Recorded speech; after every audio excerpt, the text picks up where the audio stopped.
उत्तर प्रदेश में त्रिस्तरीय पंचायत चुनाव जल्द करवाने को लेकर आज यानी 14 अगस्त को इलाहाबाद हाई कोर्ट में महत्वपूर्ण सुनवाई होनी थी और सबसे खास बात लखनऊ हाई कोर्ट में जो याचिकाएं दाखिल की गई थी उन्हें भी ट्रांसफर किया गया था इलाहाबाद हाई कोर्ट। तो 9 से अधिक याचिकाओं पर आज सुनवाई होनी थी। सुनवाई के दौरान क्या कुछ खास रहा, क्या इस बार हाई कोर्ट की तरफ से कुछ जरूरी दिशा निर्देश जारी किए गए हैं राज्य सरकार या राज्य निर्वाचन आयोग को, तो इन तमाम जानकारियों के लिए सीधे फोन लाइन से जुड़ते हैं आई इंडिया के editor in chief doctor Pankaj Singh Gaur ji के पास। सर, महत्वपूर्ण सुनवाई होनी थी आज 14 अगस्त को इलाहाबाद हाई कोर्ट में जो है डबल बेंच में, क्या कुछ खास रहा सर सुनवाई में? देखिए प्रांशु, आपको बता दें कि आज इलाहाबाद उच्च न्यायालय में आज सुनवाई होनी थी न्यायमूर्ति अजीत कुमार और न्यायमूर्ति गरिमा प्रसाद की खंडपीठ में। बहुत ही महत्वपूर्ण सुनवाई थी। पूरे उत्तर प्रदेश की नजरें लगी हुई थी त्रिस्तरीय पंचायत चुनाव को लेकर और जिस तरीके से याचिकाएं धड़ाधड़ दाखिल हुई और पिछले दिनों सुनवाई के दौरान यानी 6 अगस्त को जो चीफ जस्टिस हैं अरुण बंसाली द्वारा जो ट्रांसफर किए गए मामले इलाहाबाद उच्च न्यायालय में, उसके बाद सबकी निगाहें लगी थी कि यहां पर आज सुनवाई में कुछ महत्वपूर्ण फैसला हो सकता है। इसको लेकर हर कोई नजर इसलिए गड़ाए था क्योंकि ये 9 याचिकाएं जो हमें जानकारी में है, जिनमें आपको बता दें ओम प्रकाश प्रजापत, सुनील कुमार मिश्रा और अधिवक्ता संजय कुमार शर्मा और अधिवक्ता आशीष कुमार सिंह, ये 4 याचिकाएं जो लखनऊ हाई कोर्ट से ट्रांसफर की गई थी इलाहाबाद उच्च न्यायालय में। इसके अलावा 5 याचिकाएं जिसमें दशरथ यादव, ये अधिवक्ता इम्तियाज हुसैन, हेमचंद्र, अनिल कुमार और अकबर अंसारी, ये 5 याचिकाएं और कुछ अन्य, इन सभी पर सुनवाई महत्वपूर्ण थी। सबकी नजरें लगी हुई थी कि सुनवाई में अजीत कुमार जो न्यायमूर्ति और न्यायमूर्ति गरिमा प्रसाद की खंडपीठ कर रही है, तो कुछ न कुछ यहां से फैसला आ सकता है।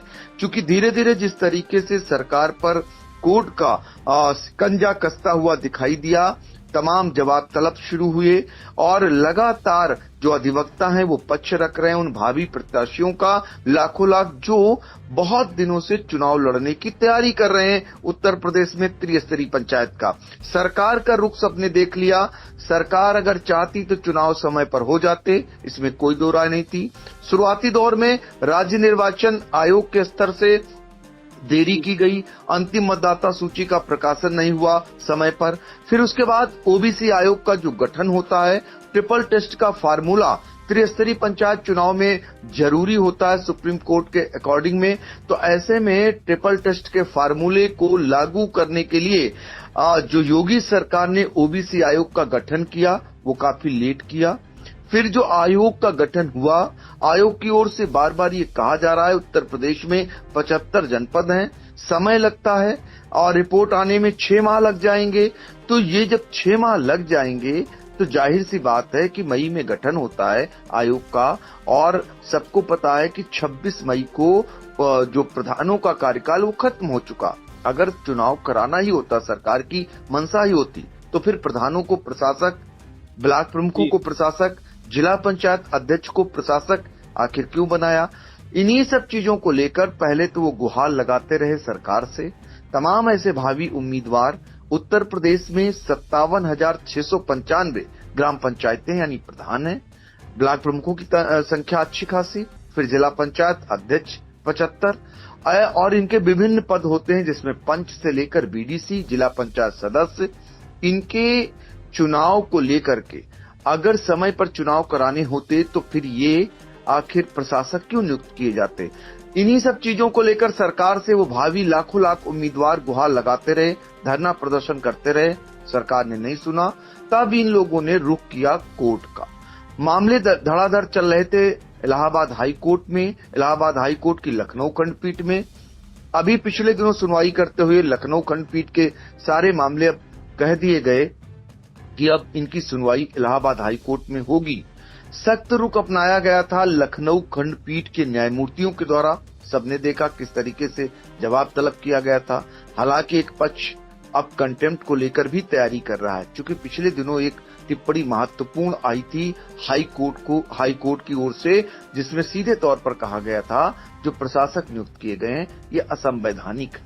तो तो ये टिप्पणी आई, उसके बाद कोई अभी तक उस पर टिप्पणी नहीं आई। समय पर चुनाव कराने को लेकर समय तो बीत गया, अब ये चल रही है जो लड़ाई या यूं कहिए कानूनी लड़ाई, उसमें ये कह सकते हैं कि अब चाहते हैं ये लोग भावी उम्मीदवार कि विधानसभा चुनाव के पहले यानी 2026 में उत्तर प्रदेश में पंचायत के चुनाव हो जाएं। और ऐसे में सरकार किसी भी कीमत पर नहीं चाहती है कि विधानसभा चुनाव से पहले उत्तर प्रदेश में पंचायत के चुनाव हों। तो इन्हीं सब चीजों को लेकर कोर्ट में जारी है कानूनी लड़ाई।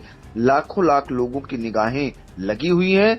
आज सुनवाई के दौरान इलाहाबाद हाई कोर्ट में जो सुनवाई होनी थी तो उसको लेकर 14 अगस्त पर सबकी निगाह लगी थी, लेकिन सरकार की ओर से वरिष्ठ अधिवक्ता मनीष गोयल को आना था, वो उपस्थित नहीं हुए। इस वजह से ये सुनवाई टल करके अब 17 अगस्त कर दी गई है, यानी 17 अगस्त को 2 बजे अब ये पुनः सुनवाई होगी।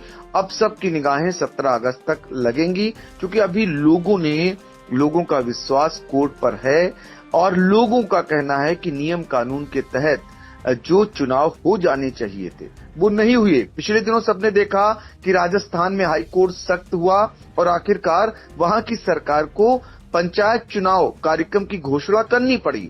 तो उत्तर प्रदेश में भी सभी इसी बात को लेकर निगाहें लगाए हुए हैं, लेकिन अब ये कौन इसमें आगे निकल पाता, सरकार की क्या मंशा सफल हो पाती है या फिर भावी उम्मीदवार जो कानूनी लड़ाई लड़ रहे हैं क्या उनकी जीत हो पाएगी, ये फिलहाल आगे ही पता चलेगा। फिलहाल 17 अगस्त को अब सबकी निगाहें कोर्ट पर टिक गई हैं। प्रियांशु तो बिल्कुल, तो देखिए काफी उम्मीदें थी भावी प्रत्याशियों को और साथ ही साथ लाखों लाख लोगों को जो पंचायत का चुनाव में अपना वोट डालते हैं। सबको उम्मीद थी कि इलाहाबाद हाई कोर्ट से आज कोई बड़ा आदेश आ सकता है, लेकिन सरकार की ओर से वरिष्ठ अधिवक्ता मनीष गोयल आज पेश नहीं हुए। किन्हीं कारणोंवश कारण अभी नहीं पता चल सका है, तो कोर्ट ने जो है ये जो तारीख है वो अब 17 अगस्त लगा दी है, यानी 2 दिन बाद जो है 17 अगस्त दिन सोमवार को इलाहाबाद हाई कोर्ट में महत्वपूर्ण सुनवाई होनी है। और अब लखनऊ हाई कोर्ट में कोई सुनवाई नहीं होगी, जो भी सुनवाई होगी पंचायत चुनाव से जुड़ी वो इलाहाबाद हाई कोर्ट में ही होगी। दूसरी तरफ आपको बता दें कि राष्ट्रीय अधिकार संघ के जो पदाधिकारी हैं उन्होंने ऐलान किया था कि पंचायत चुनाव को लेकर जो सुनवाई चल रही इलाहाबाद हाई कोर्ट में उसमें वो अवमानना याचिका भी एक दाखिल करेंगे और एक वरिष्ठ अधिवक्ता भी खड़ा करेंगे। तो उसका भी इंतजार है कि वो कब वरिष्ठ अधिवक्ता खड़ा करेंगे और अवमानना याचिका कब दाखिल करेंगे, जैसा कि उन्होंने ऐलान किया था। फिलहाल आज कहीं ना कहीं निराशा हाथ लगी है भावी प्रत्याशियों को जो लखनऊ को इको गार्डन में आमरण अनशन पर बैठे हैं और जो पंचायत चुनाव से जुड़े जो मतदाता हैं उनमें जरूर उम्मीद थी कोई बड़ा आदेश आ सकता है। अब सबकी निगाहें 17 अगस्त को होने वाली सुनवाई पर टिक गई हैं। सर, महत्वपूर्ण जानकारियों के लिए आपका बहुत बहुत धन्यवाद।